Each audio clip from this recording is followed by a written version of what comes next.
Oh, hello. Hello, can you hear me well? Yes? Okay. I will start.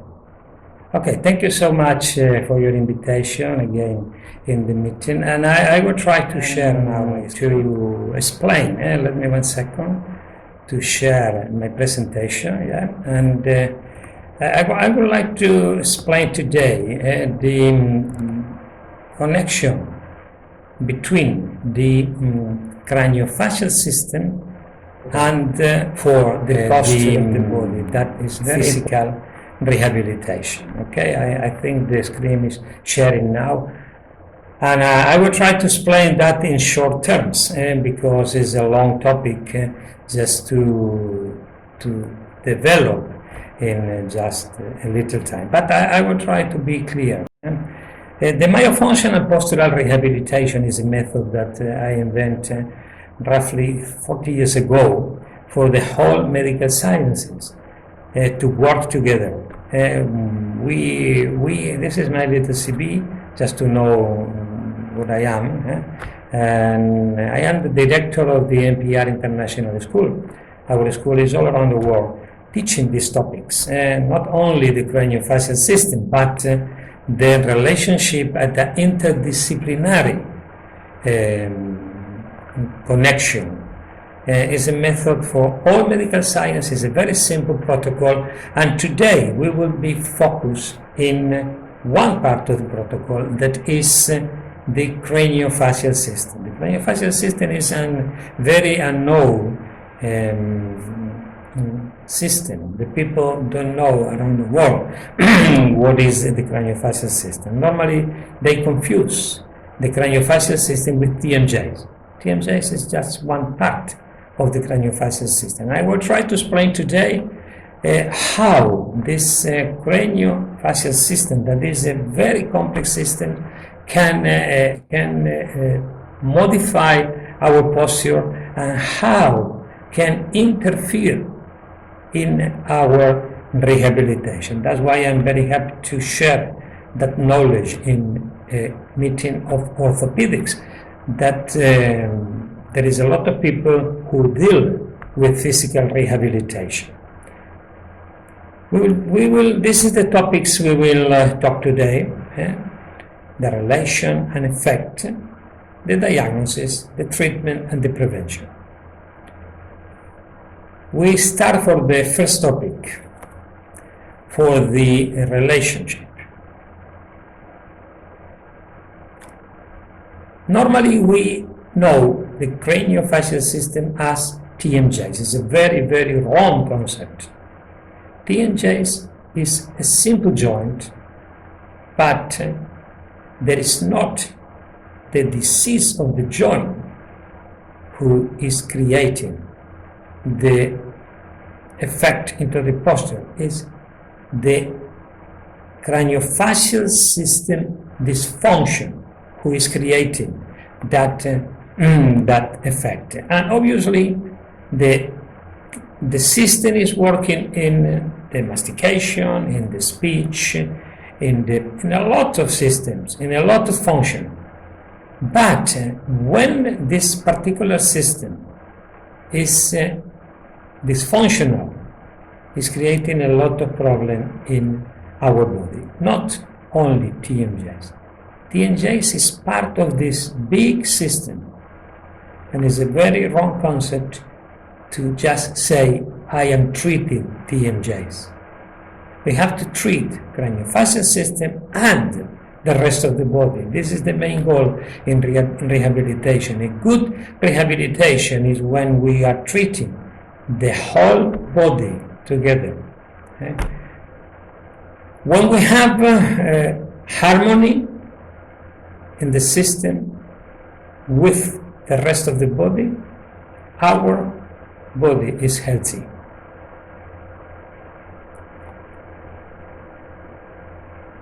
We focus the dysfunction normally when the jaw, the lower jaw, is good centrated and in a good balance. All the craniofacial and cervical muscles are working in harmony. and there is not any effect into the posture of the body. When this mandibular, this lower jaw, is losing the centrated position, conditionated obviously by the occlusion of the teeth, is creating a lot of problem in the body, and I will try to explain today very shortly how is this effect. Normally, the change of the jaw position, I think you know, we have in our posture receptors, proprioceptors, who are regulating our muscle change and our posture. One of them is the oculomotor system. When the jaw is changing the position, it's making alteration into the oculomotor system, and that is affecting the posture. That's why we said it is impossible to do a good rehabilitation if we don't take care also in this concept. Changing the position can be an forward position, retro position, or lateral deviation. Main changes in the jaw.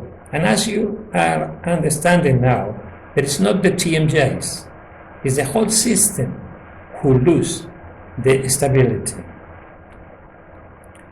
How does the jaw position affect the eyes, the oculomotor system? I will try to explain shortly how. That was a research I did more than 30 years ago, analyzing what happened with the jaw position, the oculomotor system, and the posture.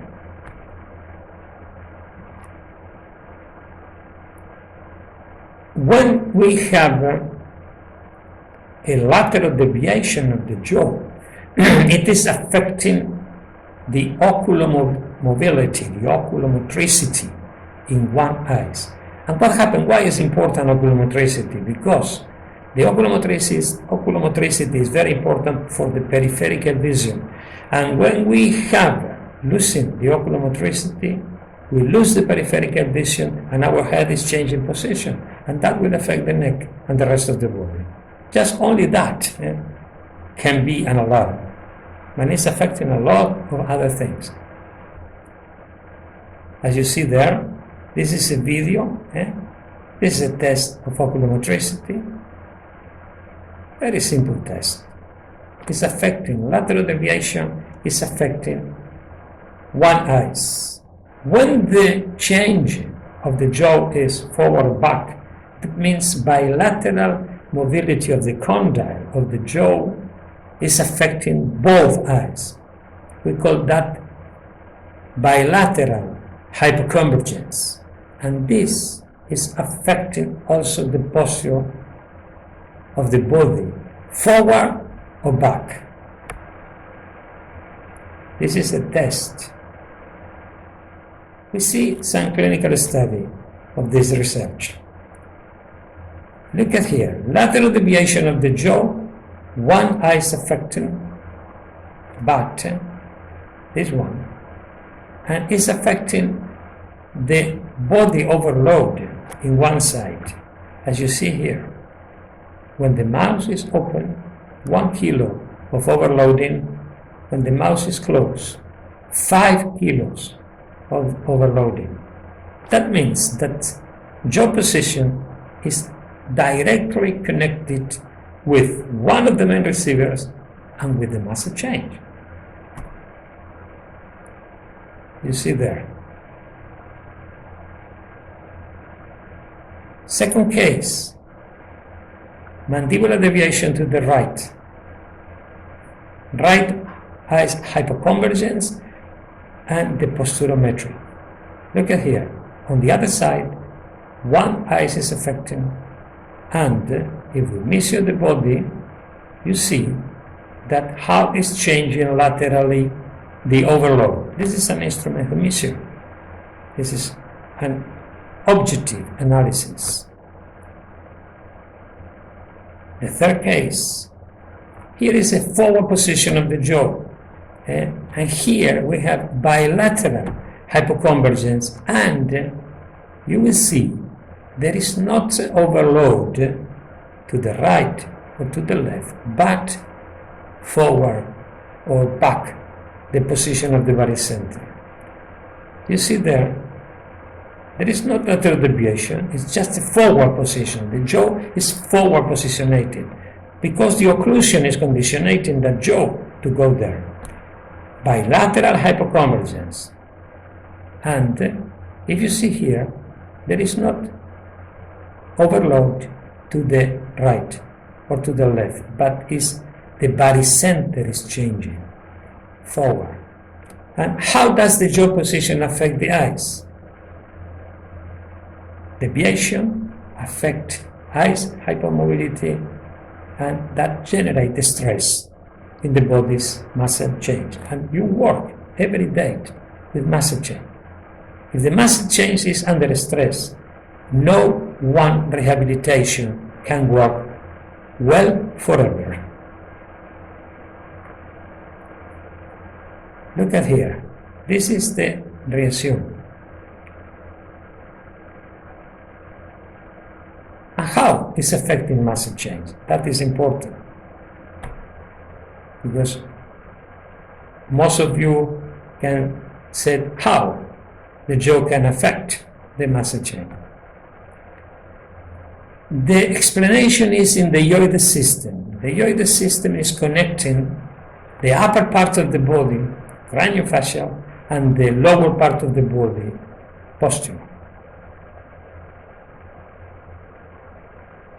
When we have a jaw who is not in the right position, we start in the central nervous system have a very bad defense. It's called bruxisms. Bruxisms, it is not a disease. It is not a stress. It's mechanisms that central nervous system have to annulate the occlusion, to make freedom to the joint, to the temporomandibular joint, because central nervous system know very well that something is creating overload into the joint, can destroy the joint. And then central nervous system, the mechanisms of defense is bruxisms. The bruxisms is creating muscle hyperactivity, and chronically is creating postural alteration. When the jaw change position, is increasing the pressure here, and here we have a very particular receptors who they are ready for the alarm, the defense receptors. Pressure increase because the occlusion is blocking this position of the jaw. Danger here, bruxisms, but bruxism is creating more and more problem every day. Changing the jaw position, increase the pressure, alarm, bruxisms. Bruxism is not a stress. And when we have this situation, chronically, from the top, slowly through the muscles, we go in and arriving to the foot support. Some problems in the craniofacial system can alter the foot support. Imagine the problem we have if we do not annulate that system. Bruxism is a defense. Bruxism, when we have danger in the joint, defense is bruxisms. That's very important to understand. Bruxisms create slowly a domino effect, creating chronic pain and injuries. That's very important also in athletes, in childs, in adult patients. Everybody suffer that problem. bruxism is a common misconception is that bruxism is caused by stress. That's wrong. Bruxism is not caused by stress, but chronically, obviously, cause stress and can cause a lot of postural pathology. The connection is this system, that is, the hyoid system is connected to the jaw and to the cranio and to the body. Every time we are creating, we have a jaw position alter, and the most dangerous position is the back position. It's creating hyperactivity with through the bruxisms to the cranial muscles, to the neck, and slowly to the whole body. That's very important, and retroposition is the most dangerous situation. And slowly creating hyperactivity on the neck, and then slowly, chronically, to the whole body. It's blocking the function of the cervicals, and normally we unblock it, but we do not annulate the craniofacial system and the problem. I will show you some clinical cases. Look at that. Mouse, functional scoliosis, adaptive scoliosis. Most of the scoliosis are adaptive. Mouse posture. And in the child is when we have to prevent the situation. If we act in this age, we can prevent that situation in an adult, and that's very important. Look at here, jaw position and how is altered the posture. Jaw position altered and how is also making instability when the mouth is closed in the body. The diagnosis is a complex diagnosis, but I cannot explain today the diagnosis. But normally we study the mandibular posture, the dental occlusion, and the neuromuscular activity of the whole muscles of the cranial muscles. TMJ is involved into the craniofacial system.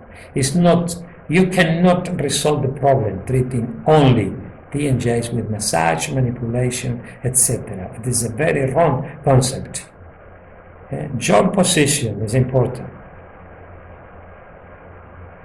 Neuromuscular analysis. We study the muscles of we call that the functional corridor. We study the postural planes, the thoracobrachial triangle. We do tests of rotation, convergent tests, differential tests, march tests, and study the foot support. This is a very, very functional postural analysis. We also measure with the posturometry. We use this posturometry who use the concept of Capanggi. This posturometry, we study the barycenter, and this is the posturometer we use normally, and this posturometer is measuring our body posture and show us where is the price tag. The treatment for us, the main treatment is the deprogramming of the jaw. And in our school we use a device, we call it BED device. The BED device is body equilibrium device. It's a thermoplastic device for all medical sciences. We trained all medical science to use that device to annulate the system to have a good rehabilitation. The body equilibrium device is a device used only by nighttime to annulate and eliminate the stress. And this is a simple device that for all medical sciences.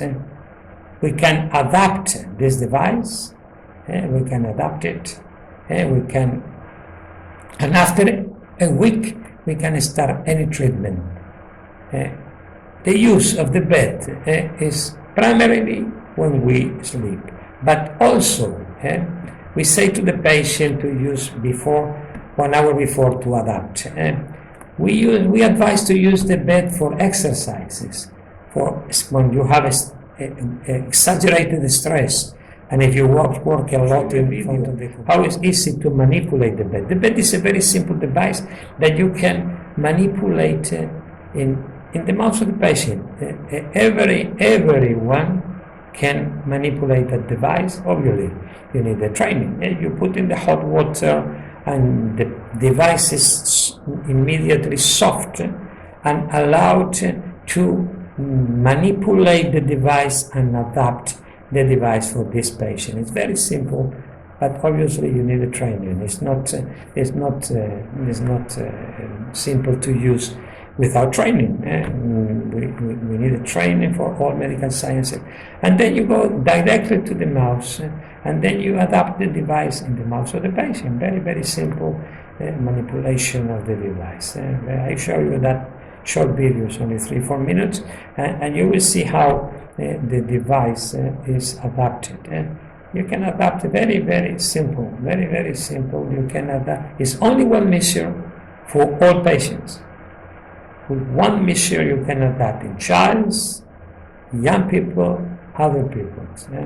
And then you do some manipulation, different manipulations to adapt part by part, to part by the stability of the device, as you see there, stability. And we have also the let's stop the video. Okay.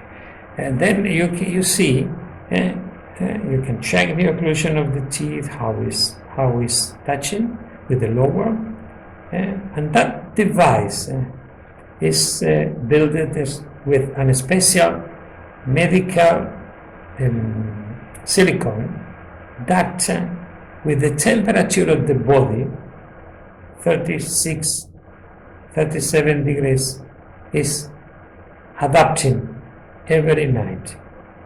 With that temperature, they readapt the device, making the system annulated for a long time and to allow us to have a good rehabilitation. You can see it's very plastic. You can adapt any part of the device into the mouth of the patient, and then the patient, when you have that device adapted, you check the device, and then it's very simple to manipulate. We'll go straight to the end. You will see. And this is the movement. The device is very flexible, very, very flexible, and it's adapting in the jaw, in the upper jaw normally. And then you check, and you can check normally the neck. You see immediately the effect, relaxing the neck. It's immediately the effect. It's in 5 minutes the muscles is relaxing. This is the test we normally do. Okay, and then I go ahead with the presentation. We don't have more time. I show you some clinical cases. Look at the jaw, look at the patient, and look at before and after. 4 kilos, put in the device, 0 kilos overload. Prevention. The prevention is in childs. In childs, we use the craniofacial orthopedics. We formate patients all around the world. We formate dentists all around the world with craniofacial orthopedics, stimulating the growth with physiotherapists and osteopaths to create a good balance, because in that age we can prevent. This is a device the dentists use, is a regulator, and the clinical cases I show you. How it's changing, how in that age the mouth is changing. How is only nice nighttime device. Look at how the face of the child is changing when you change the craniofacial system dysfunction. Look at that. And how the teeth, when you do equilibrium, the teeth change alone. Look at the posture, before and after.